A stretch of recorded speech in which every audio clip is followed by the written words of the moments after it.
Good afternoon and welcome. My name is Anthony Tuck.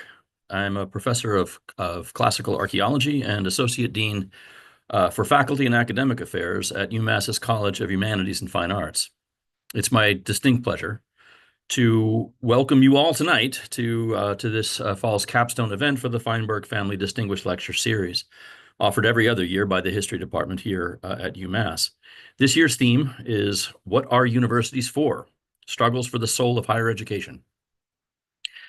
The various events explore the roots of the political, economic, and ethical crises in higher education.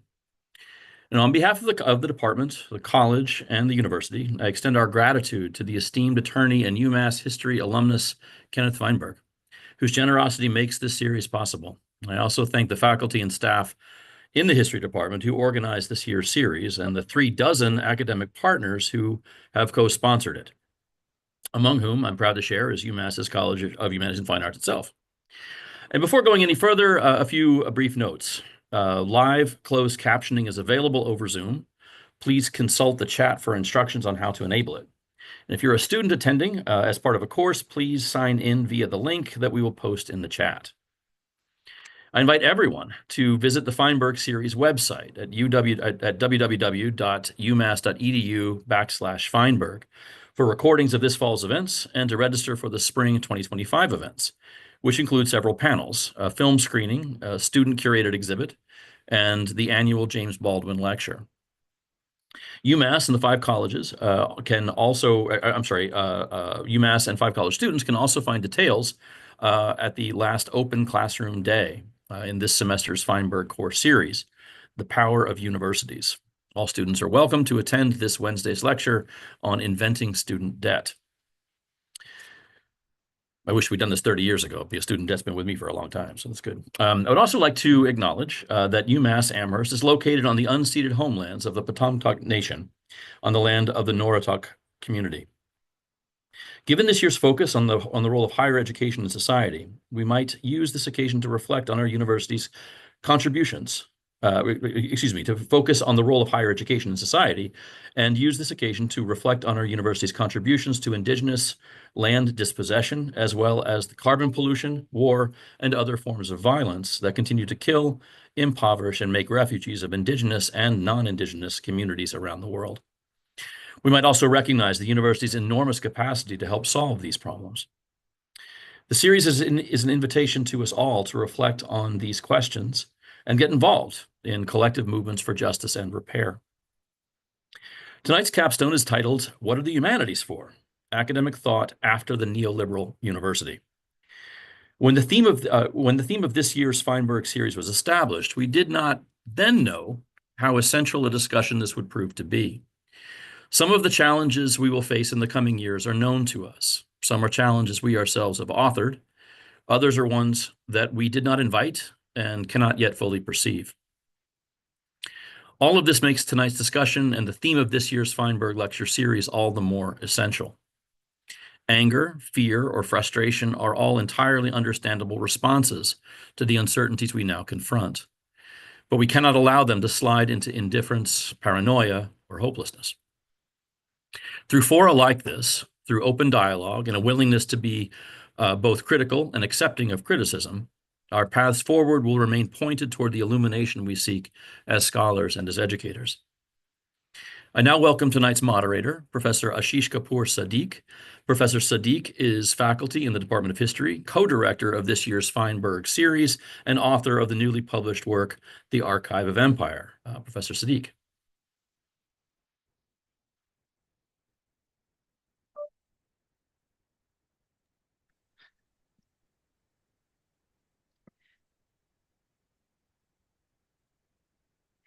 Thank you, Dean Tuck.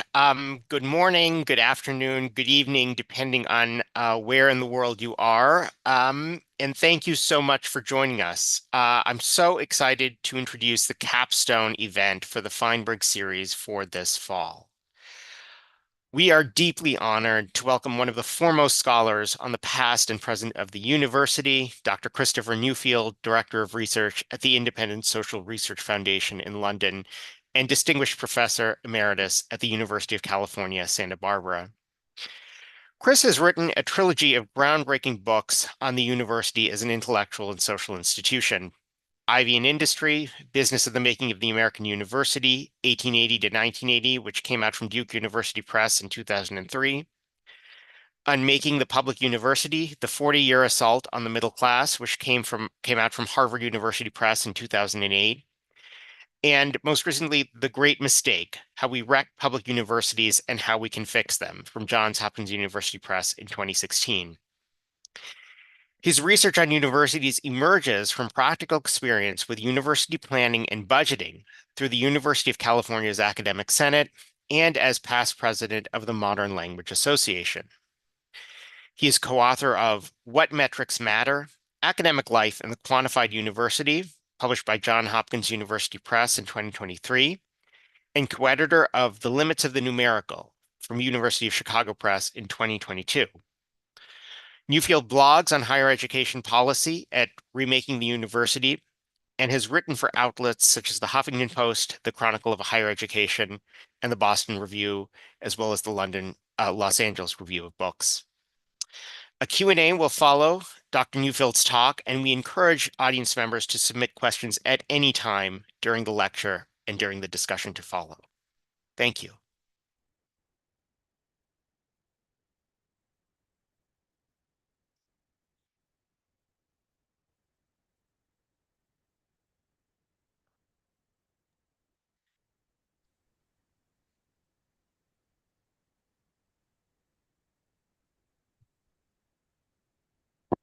Hi, all right. We are live. I'm going to be sharing and unsharing, so it's going to be a little bit back and forth. But hello, everybody. Thank you very much, both of you, for those two introductions.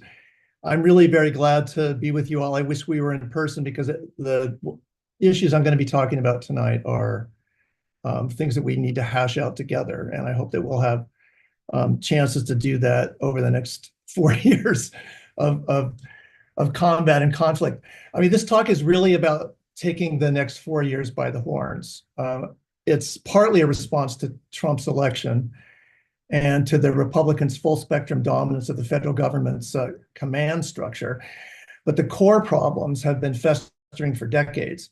The humanities have been in the right's crosshairs really since the 1960s. The humanities leadership in general has had one historical strategy, and that has been to accommodate the right.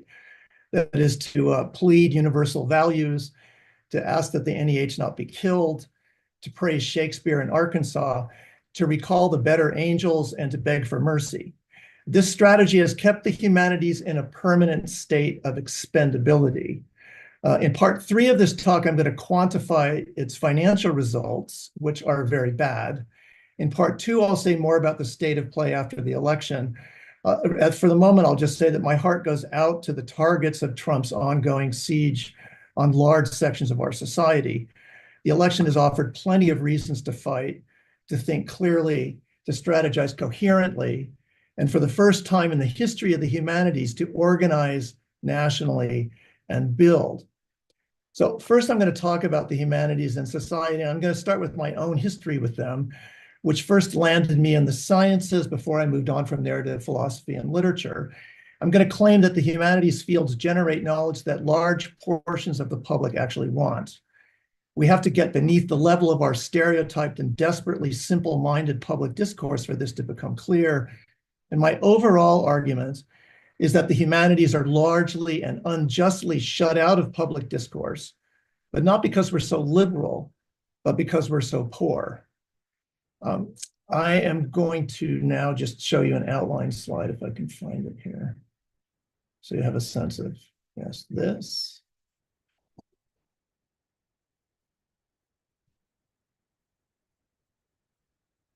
Bit. Was that worth the total killing of the momentum of this talk? I don't know. But that's where we're going to go. Part 3 is going to be about the funding issue that I spent a fair amount of time researching. But it's to be enfolded in this larger question of what the humanities can do both for us and for the world. I'm going to take that down now. Okay. So first section, demand for humanities knowledge. Uh, so for my own case, because of my hardcore preschool teacher, an Austrian immigrant to Los Angeles, I learned to read between the ages of 3 and 4, and reading fiction went from entertainment to lifesaver well before my teens. Reading first off involved fantasies of heroism, of saving people or saving the day, fantasies that have never really gone away. The lifesaver phase of reading fiction included fiction's power to articulate my conflicted or tormented inner life. I read people in the act of thinking and saying whatever they needed to think or say about their own torments. The sheer power of articulation was always the attraction. The literary rule was find the words to think anything. There was a second rule. Everyone can do this thinking. Any character could come out of nowhere with a better understanding of what was really going on. Thanks to these two rules, eventually everything could be said and everyone would be involved in the saying. The point of the fictional world was that the verbalized consciousness of everyone was either in this world or fighting its way in from a place of exclusion. So later on, I learned to talk about the unconscious and how writing shadowed it forth, about the destructive powers of shame and fear coming into view through writing. With what results, I always wondered, from all these people doing all this reading. Reading seems passive to non-readers. Reading is in fact the experience of the conditions of both the character's actions and of one's own, including one's own actions in the future. One major condition of action was the process whereby a challenge induces one to think for oneself, to think the unthinkable thing, and therefore to make one's own law for oneself. For children, there was no need for the law of adults. For Black people, there was no need for the law of white people. For women, there was no need for the law of men. For the Muslim, there was no need for the law of the Christian. And the poor had no need for the law of the rich. All fiction was adventure fiction in the sense that at 6 or at 8 or at 18, I read people figuring things out for themselves and then saying what they figured out. Their inner lives were both intensely absorbed with their private moments, and yet were always in dynamic collision with the outside. Kids, pirates, the Hardy Boys, Dr. Dolittle, and later lawyers, addicts, football players, poets, civil rights workers, housewives, farm workers, all were feeling their way to formulating their own advice and then learning how to read the advice of others. So it seemed to me that literature exposed the truth of feelings as such in the bringing of feelings into language, and also exposed the untruth of feelings. One's own feelings weren't truth in literature because they continuously interacted with everyone else's feelings. Feelings were radically intersubjective and contingent on the effects of continuous reciprocity, no matter how unwanted. What affects all clashed together and worked out some new direction. When they did this, it was paralyzing and also enabling. Literature was a process in which the subject could come into some kind of autonomy. I learned from literature and then from criticism that the subject's autonomy is not an illusion, though it is constructed through active and continuous engagement with other people. Perhaps one could have personal agency, could have what I later learned to call self-determination, simultaneously, individually, and collectively. When I was 13, my best friend's sister became a first-year student at UC Berkeley. At the first holiday break, she returned with the books from some poli-sci 101 type introductory class on contemporary US society. Her books included Eldridge Cleaver's Soul on Ice, Soledad Brother, The Prison Letters of George Jackson, Kwame Ture's Black Power, Angela Davis's Lectures on Liberation, a James Baldwin book whose title I can't remember, Jerry Rubin's Do It, and Claude Brown's memoir, Man-Child in the Promised Land. Her brother and I stole these books from her room and devoured them, page by page and book by book. There were no Edenic unities of consciousness. The books were internally fraught, and we argued about them all the time. They shaped my later reading of the mainstream white literature of self-creation, Thomas Wolfe, F. Scott Fitzgerald, Edith Wharton. Sometimes we talk as though literary study was happening in the university and then was pierced from the outside by the thought and energy of social movements. My experience was the opposite. The social movement was inside literature, in the social problems and the interpersonal relations the work represented. The act of reading literature brought the social movement inside the reader, which made it inseparable from one's experience of literature. That wove the social movement into my existential self-conception. Of course, I later read Michel Foucault and his US followers, and so learned that subjectivity was the broom of the system, constructed by the system. And yet I was always sure that this was not all subjectivity was. Subjectivity formed via literature in part was also emancipation, the act of inventing emancipation day after day. In her recent book on cynicism, the literary critic Helen Small describes figures like Nietzsche or Diogenes as using cynicism to clear out false arguments in order to liberate the will. This was literature to me, the emancipation of the will, and it was a social will. So indeed also a construction of discourse and of everything else, and in relation to some kind of reality principle, rather than a narcissistic projection of the kind that daydreaming versions of literature sometimes posit. In sum, the will I thought I was developing by reading literature had several features.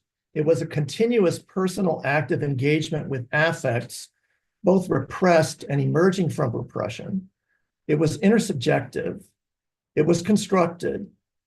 And it combined the flux of subjective experience with the forces that constituted society, its invisible system. And in relation to that system, we would exert our wills. We would exert our wills both in reading about the past and in constructing the future. Reading foretold a collective and not a solitary future. Its approach to the future was through the hidden causes, the normally invisible system, as they worked through intersubjectivity and vice versa. So I never felt any tension between literary study and the study of social systems, even as my placement as a second-generation white middle-class Californian was appearing in the mirror. All university disciplines exist within a social contract in which people are paid mainly to teach undergraduates, and yet also to generate knowledge that has social benefits. The UK's Research Excellence Framework has an impact metric that tries to capture that. It doesn't work, as metrics don't, but it does acknowledge that research creates external value in the economist term, otherwise known as public, collective, and indirect benefits. Now, in the humanities, many of us have been tricked into thinking that the so-called public, really multiple diverse publics, see no value or use in the outcomes of the humanities. This is false. It is an illusion of the successful 60-year Gramscian struggle for cultural hegemony waged by the political right. Cultural hegemony takes place in official discourse and the institutions that disseminate that, particularly the mainstream media. There is a social class, sometimes called the professional managerial class or the PMC, whose members struggle against other classes, but also against members within their own class for hegemony over the master narratives. Most people are not involved in this struggle for cultural hegemony, as the Democrats have again learned, though they are always addressed by it. But where do people live their lives? Partly in the dominant culture to which they have to react, but also in what Raymond Williams called residual, emergent, and pre-emergent cultures. Literature and the humanities more broadly express all of these cultures, not just the dominant one where factions of capital and the PMC vie for control. When humanities people, as cultural, psychological, sociological hybrid scholars, look at what people say, do, think, and feel, we find another America. This other America is large, sometimes in the majority, sometimes a big minority, depending on the issue. And every single member of the society, in some dimension of their plural selves, is at some points of contact a member of a non-dominant culture in the other America. So please bear this claim in mind as I move on.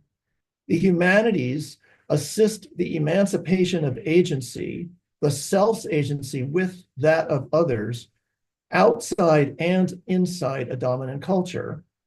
And then my second claim is that this plight of every subject leads to demands for knowledge that will allow every subject to actually do this, to negotiate it and exchange as an exchange with others. So I'm now going to posit a short list of popular social demands for knowledge in this domain I've just described. And it's based on a bag of evidence that mixes polling data and tons of reading of both fiction and nonfiction that you are invited to question me about later. These demands are frequently latent, semi-conscious, misdescribed, misrecognized, or unformulated. I've already implied the first. It's a demand for rigorous reading and interpretive methods for understanding complex materials that are riddled with spin, propaganda, deep fakery, text generated by sequence completion algorithms, and every kind of bullshit in the philosophical sense. US politics has been propelled not only by justified anger with the status quo as represented by people like Biden and Harris, but also by a reign of error, basic errors on a mass scale about who holds what position, never mind what a particular position is likely to do. It's not only the PMC that wants to get a better grip on reality. People in general know their ability to survive depends on identifying who's actually hurting them. And that means universal capability with the fine print. Second, and relatedly, there's a popular demand that everyone be able to use technology to satisfy personal, political, and cultural ends and not have these be driven by technology and its platforms. It's not only college writing instructors who worry that GPT-based services will keep their students from learning how to think. Most people dislike technocracy, crap technology like automated checkouts at the supermarket and chatbot customer service. People feel an undefined right to self-determination in technology as much as in everything else. Putting cultural practices, values, and knowledge on an equal footing with technology would receive widespread support if people knew that's a possibility and if they knew there is knowledge that is describing the steps whereby that could happen. Third, many people are interested in living lives not defined by pecuniary goals and economic functions. Yes, they want to be ready for jobs that pay well and for the jobs of the future. They equally want to have lives that aren't in geosynchronous orbit around their jobs. Many people and communities are interested in no longer being damaged by today's version of capitalism. We have an endless variety of literary, philosophical, and historical rejections of capitalist instrumentalism that people actively engage. Much of this involves the critique of capitalism's effects on the inner lives and interpersonal lives of people living in it. Everyday recreation and entertainment expresses the pursuit of happiness, pleasure, and fulfillment very much to one side of capital's imperatives. The effects of a humanities education are powerfully non-pecuniary, and a clear line can be drawn from the things you learn in a history class to this world of ordinary, non-pecuniary experiences and desires for more. 4, political comment focuses on American ethics of aggression and domination, for good reason, but not on the desire for the opposite, starting with the wish not to be dominated by others. This is a feeling that Republicans express nearly as often as Democrats. Not being dominated is a core promise of democracy, if and only if democracy rests on the mutual recognitions of diverse positions and identities. So I posit a widespread interest in reducing our incessant conflicts about whether this or that type of person has the right to exist, to migrate, to diverge in accordance with what they see as an inward need. The US is off the charts the most polarized democracy on earth, with very low levels of trust. This doesn't mean that the population wants this. The only route to depolarization and a functioning democracy is embrace of multiracial society along with a full range of differing standpoints and epistemologies. getting there from a national condition of anger and fear is going to require humanities knowledge brought to bear, and really on a scale that we've never seen before. Fifth, over my decades of teaching, I never met a student that did not seek some version of Bildung, or personal development in many dimensions. I've never met a person who didn't want the same thing. People want fulfillment, self-actualization, or whatever term they use. They want the capability, the knowledge, the intelligence, the skills that would allow them to have that. One side here is personal identity. Who am I in this society that seems not to recognize me and may in fact dislike my kind? Another is the ability to think. Am I able to understand the conflicts that shape my life so I can overcome them? Literary criticism has long studied exactly this conjunction of experience, cultural identity, existential questions, language, and thinking. All humanities fields have an indispensable role to play in new formations of consciousness, including those that society desperately needs right now. So I've listed 5 public demands for humanities knowledge, and I'm going to do the screen share buzzkill quite intentionally so I can take a drink of water. Let's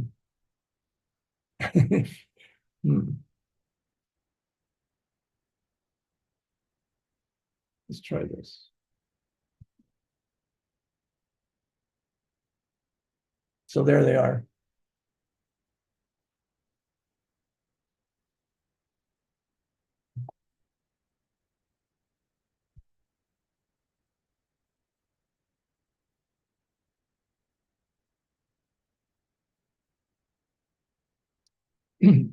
Okay, so of course people want other things too, like vengeance and the death of their enemies.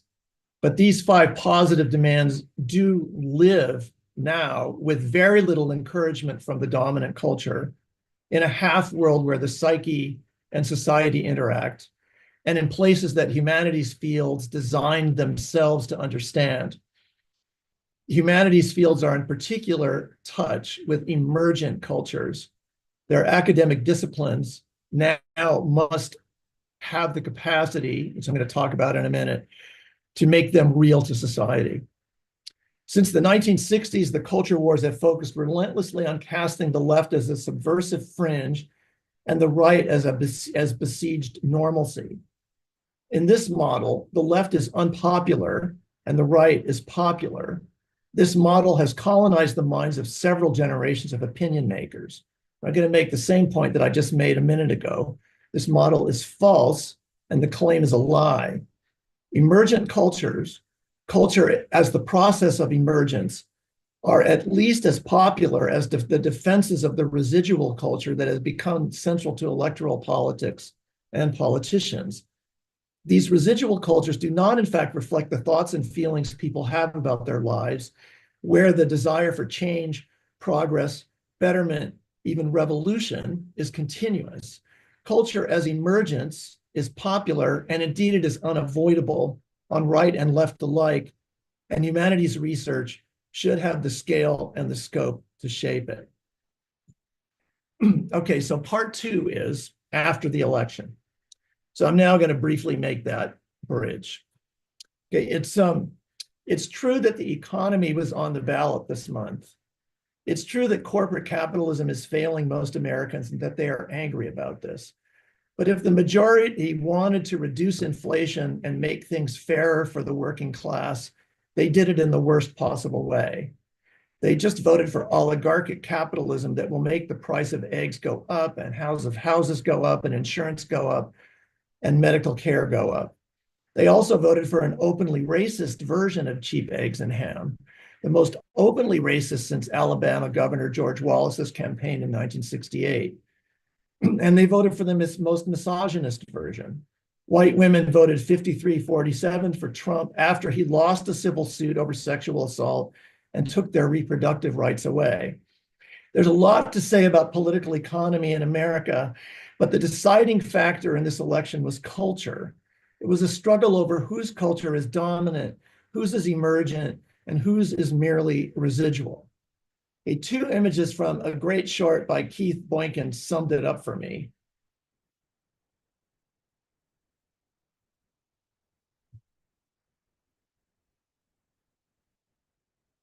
And here's the first. Let's be real. Trump doesn't represent policy. He represents cultural resentment against the changing America. I think if you need two sentences to summarize it, that's the one I would endorse. And I'm also very happy to endorse the facial expressions. The face has been frozen like that for the last 2 weeks. Okay, now the UK political theorist Richard Seymour has upped the ante on all this a bit in a new book called Disaster Nationalism, where he ties the march of the orc armies to Freud's 1930 vision of the blindest frenzy of destructiveness, realizing the right's most extreme omnipotence wishes. Yet the wishes are not fulfilled by the leader's victory and rule. In Seymour's phrase, the more the enemy is crushed, the less victory appears to solve, and the more helpless the victor is in the face of anxiety. There's no built-in endpoint to the spiral, in other words, since no amount of destruction, no totality of victory delivers actual omnipotence. The destructive quest must therefore be perpetually renewed. And in fact, Trump has already begun the escalation, and it will continue to feed upon itself. This is a psychocultural danger in which we are now immersed. It's a planetary danger. So bringing historical and cultural knowledge to bear to at least neutralize it could hardly be more urgent. I mean, what are the humanities for? One thing right now that they are for is making disaster nationalism stop. You all have heard of America's Sputnik moment. The Soviet Union launched the first Earth-orbiting satellite in 1957, and US leaders suddenly felt behind and in desperate need of catching up. The space race was the visible effect, the Mercury, Gemini, and Apollo missions that led to the moon landing in 1969. It also created the world's best funded scientific research. The National Science Foundation budget tripled within about 7 years of Sputnik. It was great for science, if not for equality and world peace. Okay, today we are in a pretty obvious Sputnik moment for culture. I mean, I don't love the militarist term, but this is where we are. The Sputnik moment didn't start this month. Its seeds were planted around the time of Sputnik itself. A powerful part of US culture remains a 1950s white Cold War culture.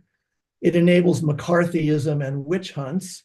It is also technocratic in the sense that C.P. Snow popularized as the better of his two cultures. That is, science that looks forward and improves the world versus literature that looks backward and complains about it.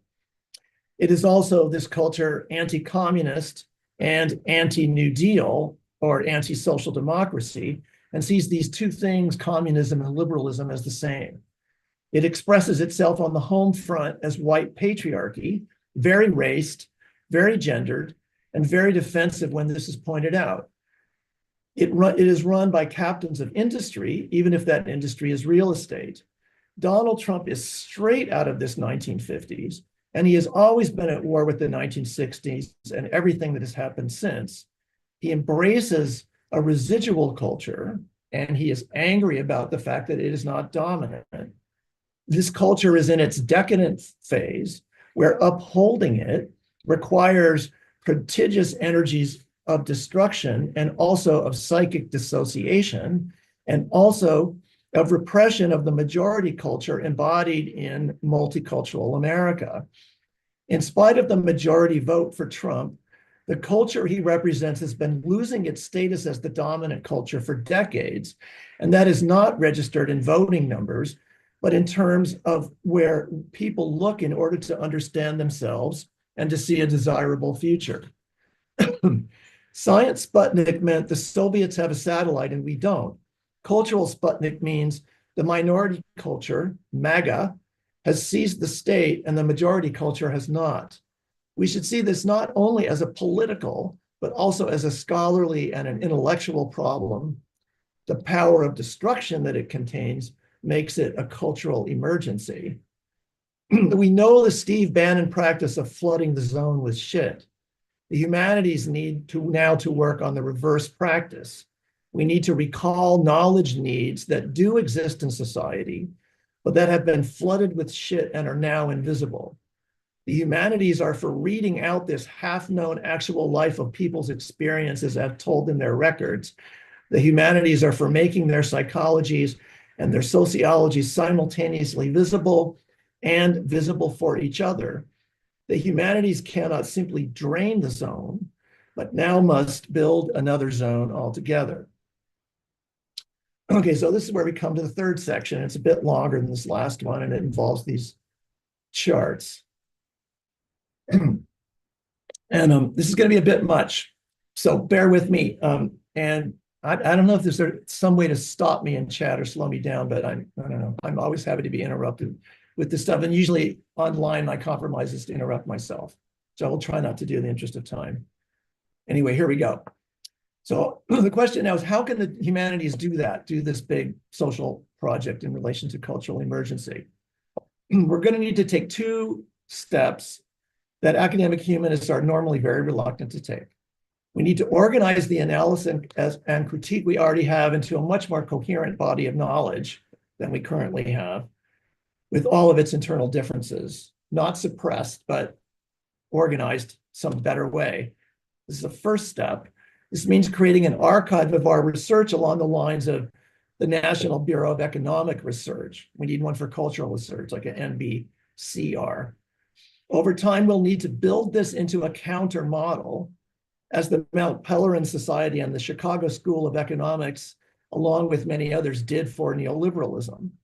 This will generate cultural systems that are alternative to the dominant one, our current mix that we might call oligarchic and corporate post-democratic capitalism, OCPC, which is an acronym that is not going to be catching on.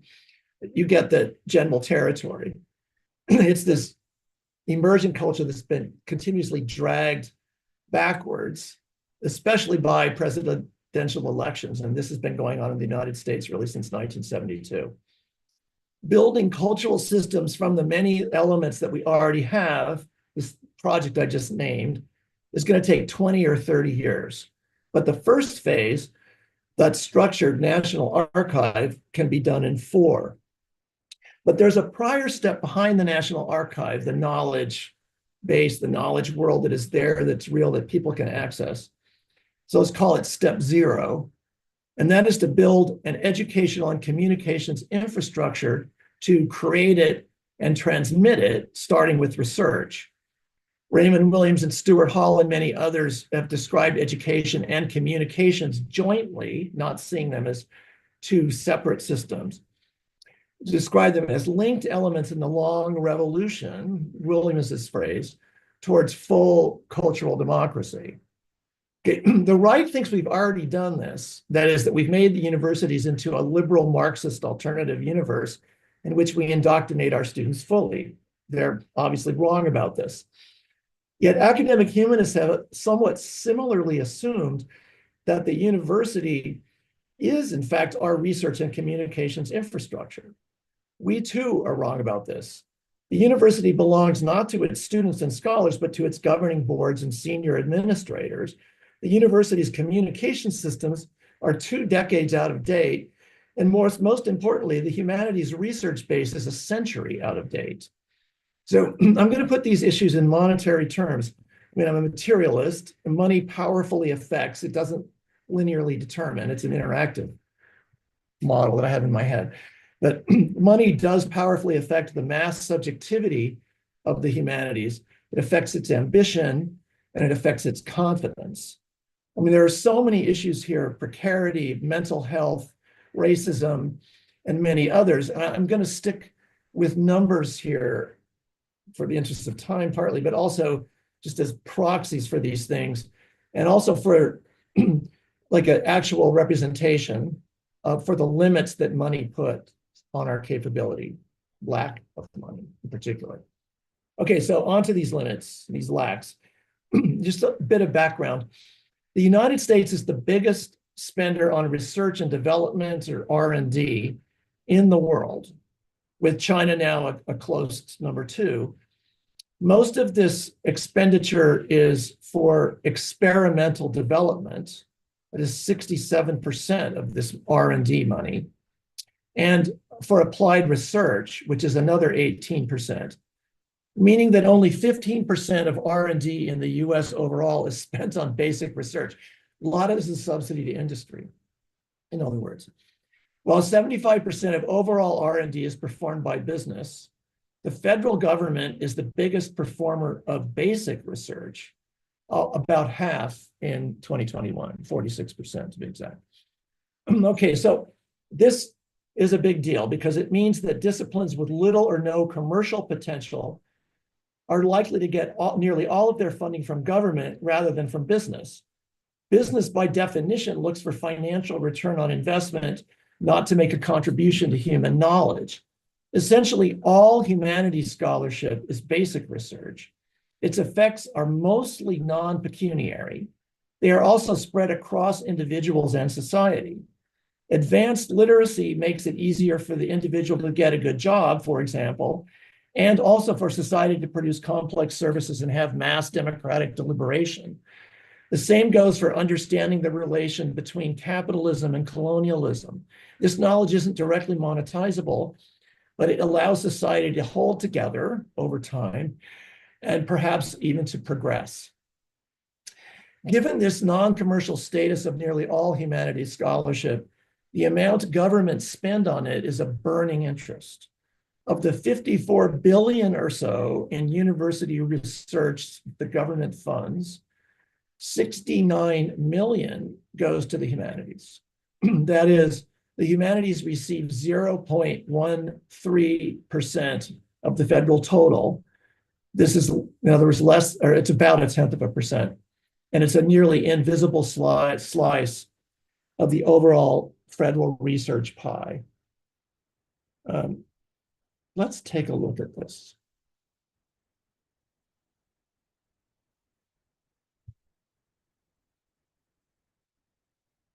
We can, slides are going downhill. Basically, life sciences, which is heavily medical, engineering, physical sciences, the green line, and then everything else sort of disappears in the archaeological layers beneath. If you looked at the budget for the National Endowment for the Humanities, that is the NEH, you'll notice that the 69 million that I just mentioned is less than the NEH's overall fiscal year 2023 budget of 207 million. And there is a reason for this. The NEH spends only a fraction of its overall funding on actual research, about 37 million that year by my calculation. Here's divergent knowledge systems, different financial planets, different ability to basically do every kind of collaboration and dissemination project. It's what you're looking at there. The federal government appears not to consider the NEH a research funding agency at all, likely because it spends less than 100 million per year on research. The Congressional Research Service's report on federal R&D identifies budgets for 14 federal research agencies, and yet NEH and NEA are not among them. So what this means is that a large amount of valuable humanities research goes unfunded by outside agencies. And just to give a personal example, in 2017, I was lucky enough to get an NEH collaborative research grant to study the effects of quantification on the humanities in higher ed. This is arguably the NEH program that most resembles the research that is routine in science and engineering. I was trying to hire postdocs, RAs, do travel and dissemination, et cetera, the kind of stuff that's completely routine in STEM. But in the entire United States, there was a total of 9 collaborative awards that year. In other words, in a country that has over 166,000 humanities instructors in tertiary education, there were 9 awards, which is just delirious that this is supporting research. Most worthy research in the humanities goes unfunded, and much of that unfunded research is unperformed. If it is performed, it is most often self-funded out of the scholar's own pocket, and as a result, is shrunken and slowed. One way to remember the general rule is not the golden rule, is in round numbers. Universities spend about $100 billion on research every year from all sources, not just the feds. 1/10 of that goes to all non-STEM fields as a group, social sciences included, so 9/10 goes to STEM. And then 1/10 of these non-STEM funds go to the humanities disciplines. So there's a tacit 1% rule for the humanities, with that 1% as a ceiling and not a floor. Remember that 0.13. Okay, so let's say, well, government doesn't really do much for academic humanities research. So this research is basically up to academia to support. And academia does spend an enormous amount of money supporting research. I mentioned that of the nearly 100 billion that universities spent on research in 2022, 54 of that came from the federal government. So there's a big chunk that feds did not fund. Another 25 billion came from the universities themselves.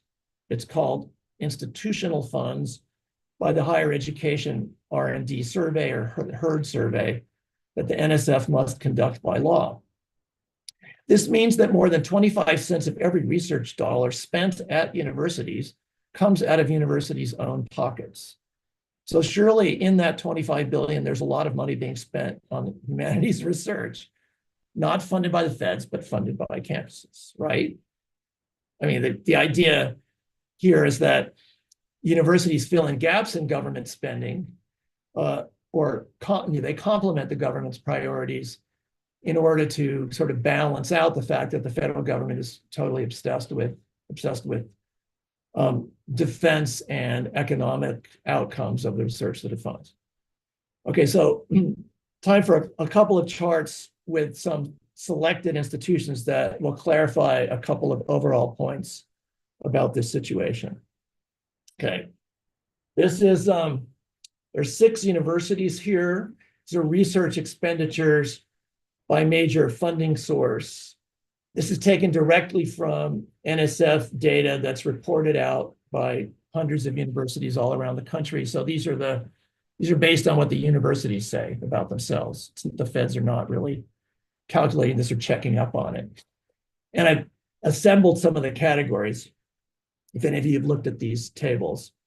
So we have 3. We have the government, which I've rolled state into federal.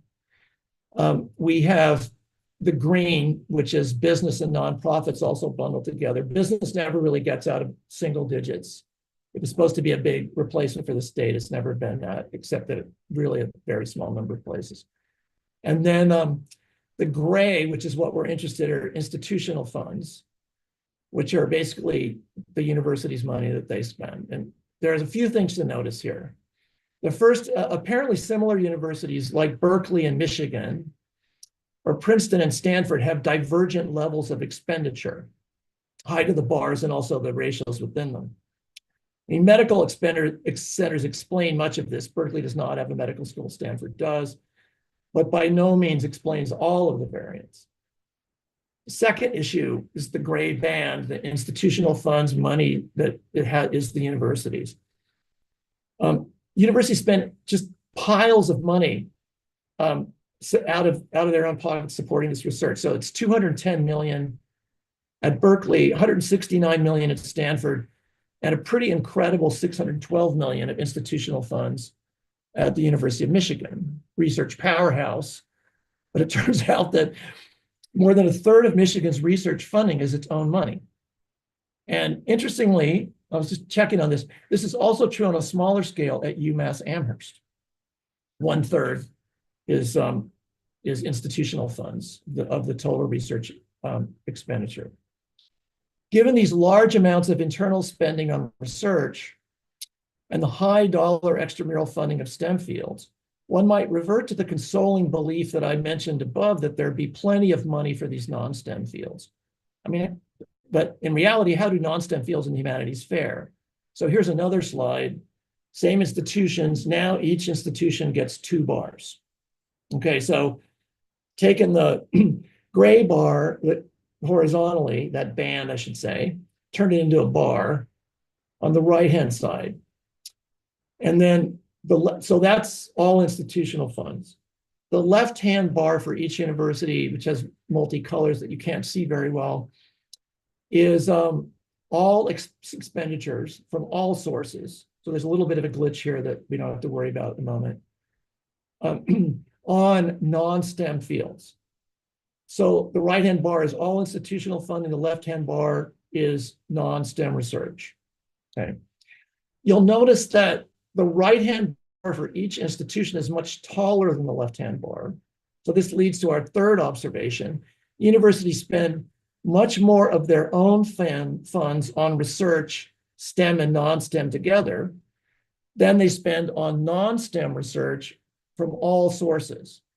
Institutional funds are used mainly to support STEM research. So the hope we were having before is already not being borne out. This is actually a deeper point than it might seem, and it leads to a fourth observation. Universities spend much more of their institutional funds supporting the research that almost always already has extramural funding than universities spend on the research that almost always lacks extramural funding. So on the slide, the orange, in other words, it's like it amplifies an inequity rather than corrects for it. On the slide, the orange bands denote the humanities. There's the best case of Michigan and decent showings from Princeton and Irvine. On the other hand, the University of Oregon, with its excellent humanities center and affiliated scholars, spends 1/55 of its institutional funds on the humanities. The humanities share of all institutional expenditures at these schools are as follows: Berkeley 1.9, Irvine 6.1, Princeton 10.6, Oregon 0.2, Michigan 4%, and Stanford, matching the feds in a race to the bottom, 0.2. These numbers are small. Only 11 universities spent 10 million or more on the humanities in 2022. Spending 2 million that year puts a university in the top 100. My former institution, UC Santa Barbara, spending 1.7 million on humanities research, was ranked 108th. My first tenure track job was at Rice University, a very wealthy private institution in Houston, Texas, America's most underrated city, by the way. It spent 1.3 million on the humanities, placing it 131st. After institutions 140 and 141, the University of Oregon and the University of Connecticut, each campus spent less than 1 million per year on humanities research. And remember, I'm using the term research broadly because much of this money, and this is a detail that maybe I shouldn't even toss in here, but it's becoming increasingly important. Much of this money now goes to staffing offices that administer humanities activities that are funded elsewhere, rather than actually going directly to the people who are conducting research and for their direct expenses. Not only is Stanford down there at the bottom, it's placed 222nd, but the University of Chicago, which is this famous humanities and social sciences bastion, is also in this bottom category, spending $882,000 per year on the humanities for 149th place. Such data really do make one wonder about institutional priorities, but let's keep going. Okay. Nearly every administrator or humanities leader that I've ever spoken to believes that this whole discussion that we're now having is a third rail in higher education politics. STEM research earns the big outside grants, they say, and they also get the big internal grants. They have equipment needs and also donor support. So naturally, that's where the money goes. I agree that we've allowed research funding to be a third rail and thus to damage higher education budgets for generations, but I disagree with its rationality. Extramural grants with high facilities and administrative costs lose money for their universities on buildings, on extra staff, on utilities, on everything that isn't given by the funder just for the direct and immediate cost of that particular grant. Universities then have to spend their own money to make up the difference. The difference is, it's 25 cents on the dollar. They spend institutional funds on STEM because STEM brings in a lot of money and loses a lot of money.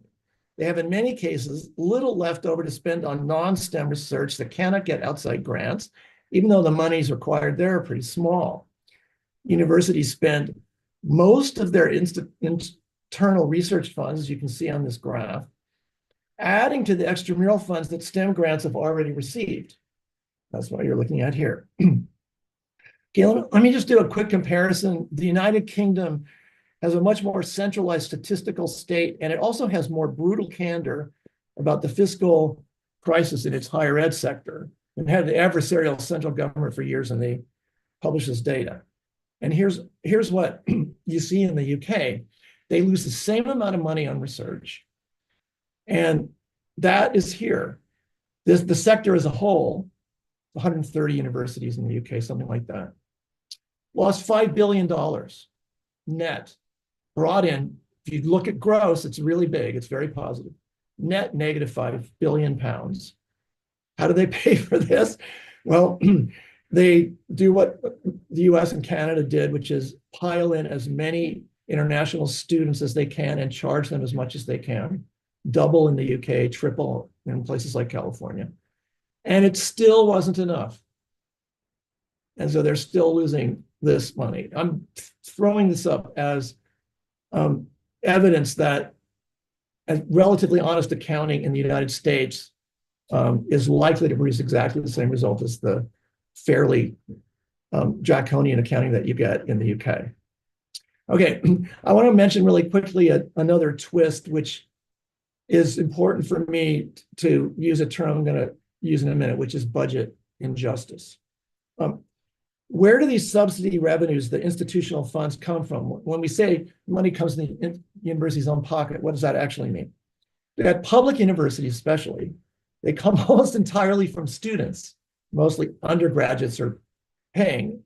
They either through enrollment-based state allocations. If you're a resident, the state sends money based on your history as a state taxpayer, et cetera. And also on your tuition fees. So most of the cost of STEM research is cross-subsidized by revenues from instruction, which come, ultimately from students and taxpayers in some conjoinment. And much or most of instruction, here's the next piece of this, and this depends on the institution.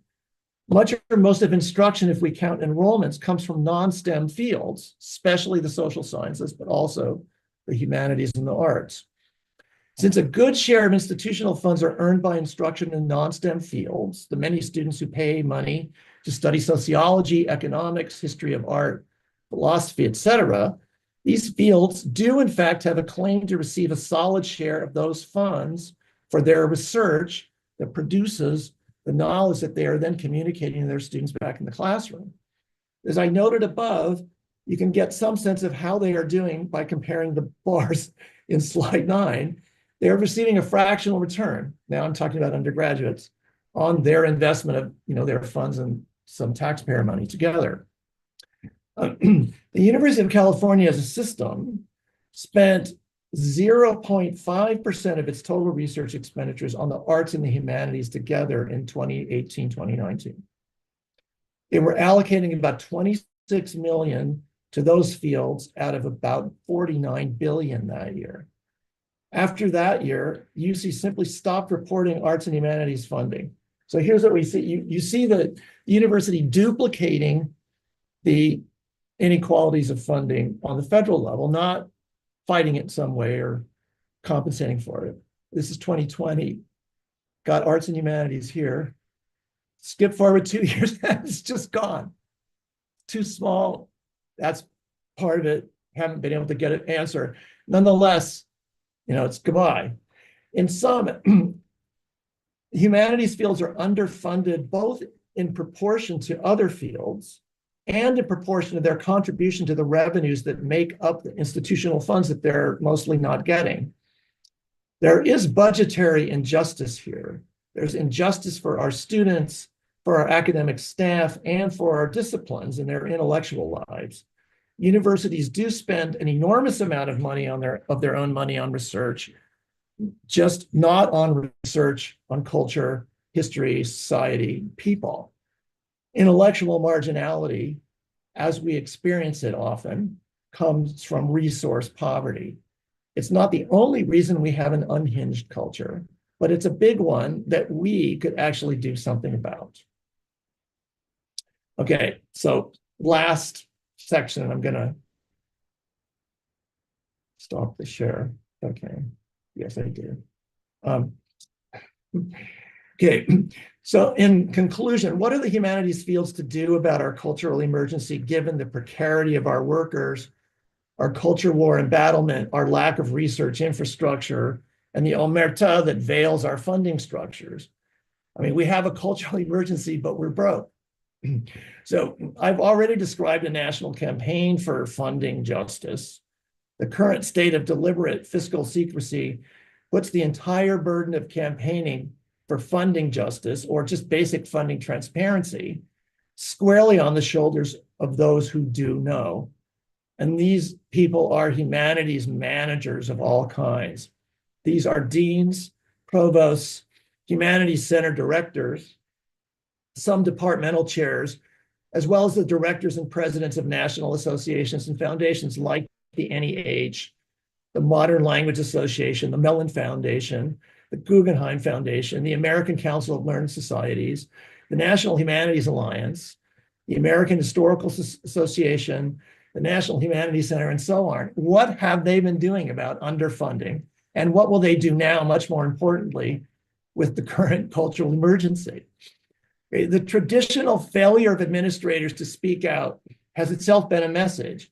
It tells the world that the humanities fields don't really have funding problems. In the absence of positive knowledge about crying material needs, the public discussion defaults to not enough majors and too many PhDs.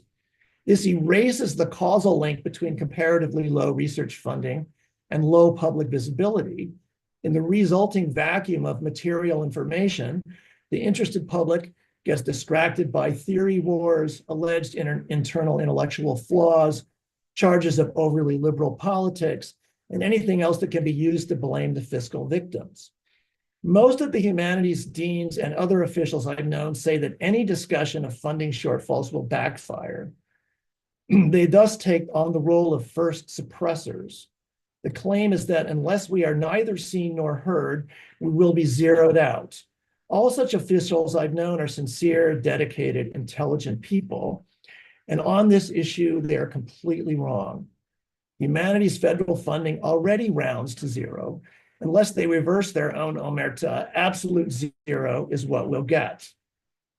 Humanities administrators and national organizations must now campaign to construct the research infrastructure that both society and scholars need. I already outlined a couple of basic steps. National debate about what the data means for intellectual life in the humanities, for the research results of the discipline, and for the social knowledge that issues the humanities research now has to take place. Tell the faculty and faculty and students need to be told what is going on and need to be able to tell others what is happening. We need to bring staff into the cause. We need to rally the base. We need to create disruption of the current model.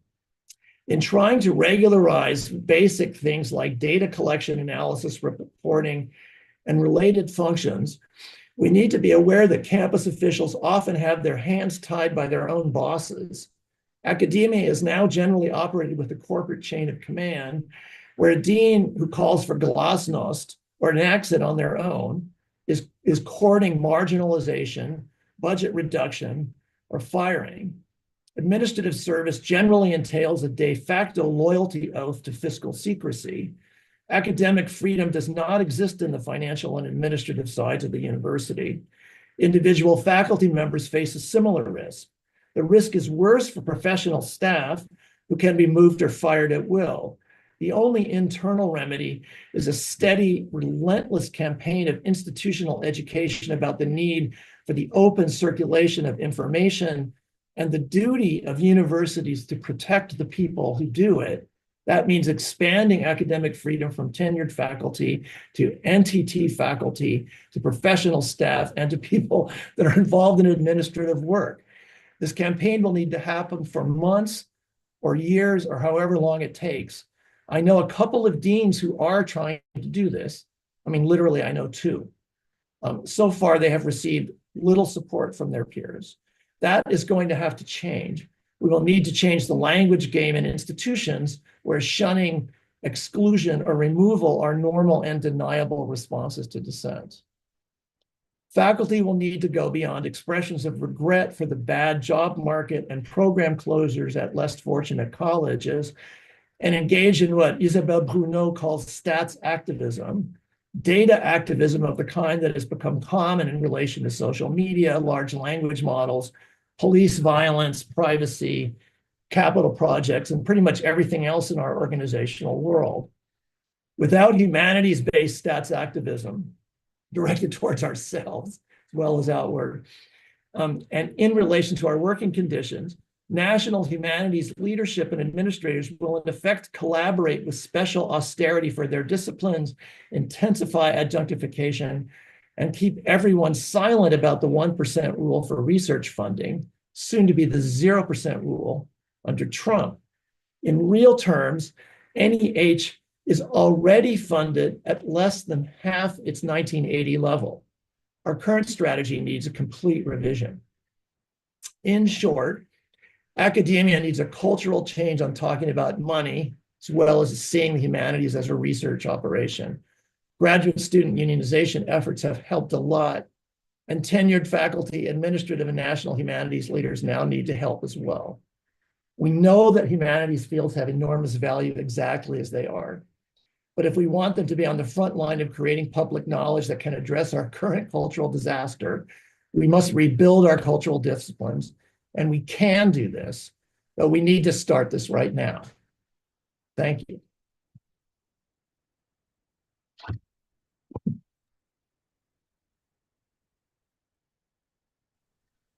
Thank you so much, Chris. That was a truly powerful and inspiring lecture, and it has already generated a number of questions in the chat. And we invite everybody who is attending to submit questions using the webinar chat. Please do so. We already have a number, and we would like to. We will be asking them. And I actually wanted to start out with a question that both repackages my own, and also came up, and it was something that you discussed right at the end. How does the academic labor movement fit in here? You talked a little bit about that at the end. Can you talk a little bit more about how the academic labor movement assists the process, how the vision and the work that you just outlined may be different from what the academic labor movement can provide? Yeah, I would see it as a expansion on this really important work that's already happening. So what they've done across the country is get data on a detailed level that allows them to look at salary issues, across disciplines, across campuses, et cetera, and to then negotiate for changes in that based on actual financial information that the university is required to give them as part of a collective bargaining process. The issues that are being worked on through unionization tend not, I mean, this may vary from state to state in ways that I don't fully understand, but in California, there's a barrier between salary and other kinds of direct, benefits kind of conditions, issues, and the academic questions that we're talking about. So, for example, the UC strikes a couple of years ago, the graduate student union wanted to negotiate input into, the structuring of classes and curriculum, and it was just completely eliminated by the university from discussion as something that collective bargaining doesn't cover. Right. So it's a model that I think needs to be built on, but the building on has to happen. And so another point that has come up in one of the questions. So you point out, right, that universities do have money to spend on research, but that it is not spent on the humanities. And one question points out that in the last year or so, especially going back to an article that Nathan Heller published in the New Yorker about the so-called end of the English major, we've had a kind of a national discussion, which has filtered into departments around this country, about declining undergraduate majors as sort of the core problem which humanities fields must solve. Can you talk a little bit about that framing? And because it seems like what you've just told us suggests that there's some key shortcomings to this focus on undergraduate majors and their falling numbers. Yeah, I mean, the basic differences between majors and enrollments. So Right. workload should be calculated by enrollments, how many students are in your courses. You have to, if you're teaching a history class, you're also grading people who are majoring in chemistry and economics as much as you are grading people that are majoring in history. So the reason that I focus on majors is partly a data problem, because federal data doesn't have good enrollment numbers nationally. I mean, this is, again, I mean, it's 50 states and just never managed to do it properly. So actually, I ended up having a conversation with Nathan Heller about his piece, and he said that they tried, and the New Yorker fact checker people tried to get the Humanities Indicators Project to swap out major numbers with enrollments, and they couldn't do it. They just couldn't get the data properly. So they ended up sticking with what they could get. And I mean, a lot of people are skeptical about enrollments because, oh, well, you're forcing people to take this because you have these distribution requirements, whereas major is a real market signal, actual student interest, which translates in some sense to social importance. And it's that last step, I think, is completely wrong. I mean, students have been propagandized out of taking the humanities as really bad for their fiscal health in the future, which they're understandably totally worried about, and also as not producing real knowledge. And so the argument I'm making here is build research output, make it clear to students as well as society that these are active fields that are generating knowledge for humanity, and not just for themselves and their conferences, although that's important too. Yeah. And then students will come back. Yeah. But in the meantime, while we're rebuilding majoring and also making majoring more interesting and interdisciplinary and so on, we really have to use enrollment data instead. Right. And yeah, I mean, just one last thing about it. When I did this study at UCSB, our majors went, the majors in the whole Humanities and Fine Arts division went down 25%, while enrollments went down 0%. Right. They were just flat. Enrollments went up in other divisions, so that's also what provosts are looking at. But it's a completely different picture if you look at actual workload and what we have to do. Right. Yeah. Right. Workload. Exactly. One question that has come up, which I think is been something that I think a number of folks have been talking about since the election, is the growing xenophobia of federal policies toward research and education at the same time as American universities are increasingly dependent on international students for tuition revenues. But also, I would add to the question that one of the big attractions of the American universities has been its research enterprise, and that has attracted, so many brilliant students from all over the world. What should we, as scholars in the humanities, do to think about responding to this? We just fight it completely. I mean, I feel really unambivalently, but we just stake our position, not compromise. I mean, compromise is just really a sucker's game at this point. And, if Mitt Romney were the Republican president, maybe, and if there weren't 40 years of incessant attempts to, delete the NEH and the NEA and all the other kind of propaganda wars that we've been going through, then I would say, oh, let's just sit down and we'll come to that's not going to happen. Right. So I think it's instead better to carve out a sustainable, reasonable, not crazy, but nonetheless strongest possible position, and just advocate for it, explain why it's right, do the thing that we know how to do, which is argue, evidence, Right. persuade, and also direct it in different venues outside of the, the echo chamber that we often are confronted with. Right. Another I question that think a has, lot of it's just taking a strong message to a wider audience rather than diluting the message for a different audience, particularly for an administrative one. I just don't think that works. right. Yeah. Another question that has come in actually from Ellen Schrecker. Hi, Ellen. Is about publishing. And where academic publishing fits into this.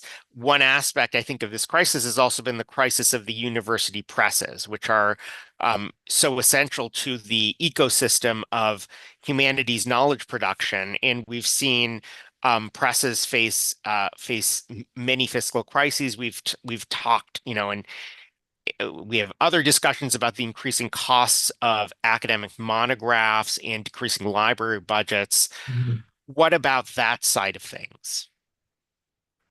That has to be exposed also. Yeah, I mean, I mean, at some level, I don't know, like I'm a child of Watergate, and maybe that's all. Democracy dies in darkness, humanities die in darkness. Nobody knows. Humanities centers die, residential facilities get deleted like 6 months before a single humanities professor has heard that it's happened. right, Same is happening with presses. right, I mean, who's talking about the cutting of subsidies, the small amounts of money yeah, that go to subsidizing presses? We heard about one case, we heard about Stanford because the provost was clumsy enough just to blurt it out because she thought it was such a great idea. And there was, resistance that then made it into a national issue. And also it was Stanford, right, less visible school, would have a much harder time ginning up interest. So, I mean, this is where non-disclosure, the silence policy is just is a self-inflicted wound that we won't recover from unless we stop doing it. right, right, The point also of comparing humanities funding to science funding is not to say science should have less money. They're super important too, and I especially am fond of electrical engineering for some reason. But there's there has to be an understanding of the sacrifice. If you need more indirect cost recovery money because your engineering lab is losing money, you can take money away from the humanities in a way that destroys the press or destroys an entire department yeah, in order to keep this lab running for another 4 months. I mean, it's just, and if we can't see the overall financial picture, we're going to continue to make terrible decisions like that. right, And right, if we see how inexpensive university presses are in the bigger picture, we'll do a better job fighting for them. right. Absolutely. Another question that comes in here. So someone one question that we have is that, you say that Republicans think we have already created a coherent body of knowledge designed to convert people to leftist liberal perspectives, but that in fact we haven't and we should. Does this under No, recognize I the didn't say that. okay, well that would help No, us I don't do maybe conversion. right. Okay. So you're not saying that. No, So I'm a now we really can conservative teacher, actually. oh But okay. go finish your question. Right. Well, so I think that I think that what this question is trying to get at is so, one of the things that we in the humanities have done is supported and been a kind of a lab for thinking for social justice movements, the very social justice movements that now are under intense attack at both the federal level and the state level. And with that, what do you think about the opportunities to reknit our scholarship and our activism together in a way that can mutually support social movements? I think this is kind of what the question is getting at, while also stealing, I think, in some ways for the reaction that can come, especially from state legislatures when the scholars involved are at public universities. I have a two-sided comment on this. One is, I think, as you can tell from my first section, that the two just sort of live together, Yeah. because we study humanity and humanity's doing social movements, and there's just this constant life together that can't really just be parceled up in these packages. And this is one of the things we've become more sophisticated about on a philosophical level over the last 100 years. So I hate the dualisms that are part of the humanities. Don't do context, do text, or it's just, or if you're doing cultural studies, don't do literature. I mean, I think both of those positions are just wrong, and because everything is very holistic, it just comes spontaneously about how I see things interconnecting, and I attribute it to that early reading. Here's the other side, though. Classroom organizing, these are different spaces. And I'm conservative in the classroom, meaning it's really like argument and evidence. And did you read this text properly? And no, you're wrong about this sentence.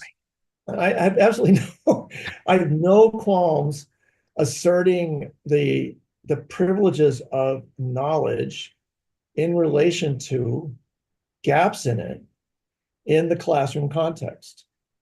Right. And so this does not mean that I'm not interested in the experiences of my students, which are different from mine, all the different perspectives that come in. I mean, that's all fantastic. But the academic model of processing information has to be maintained. And it's the reason that I sort of grew up in back office Hollywood, and I left that in order to go to the university because I did not like the world of spin and propaganda, Yes, public publicity, and bullshitting that makes that world go around. So I was like, oh, truth. And then I, read Foucault, and truth is power. There's all these complexities, and I don't deny any of those. And I loved all that stuff that I learned about the ambiguities and the interaction between action and thought, and how activism and the university are together. And at the same time, I think that academic modalities and inquiry, investigation, and so on have to be articulated and developed and preserved.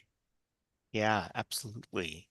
Another question that has come in is about the possibilities of building solidarities between university level humanities instructors and teachers in secondary and elementary schools, especially who are also facing a barrage of right-wing attacks and coercive attacks on their academic freedom through these impositions of, things like these Stop Woke teaching acts and other types of legislation, as well as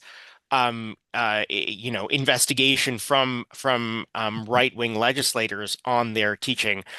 What do you think about how we can, as educators at whatever level we're working at, build solidarities to push back on this? Okay, that question, which is a very important one, is a good example of what I'm talking about around funding.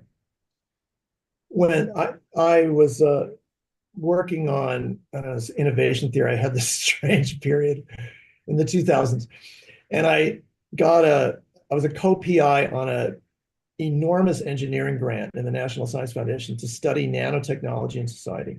We had about $150,000 a year for 5 years to spend on doing nothing but dissemination, and most of that was supposed to be take the equipment to the library, tell the interested public what you're working on, bring the school children into the laboratory and talk about how interesting knowledge is.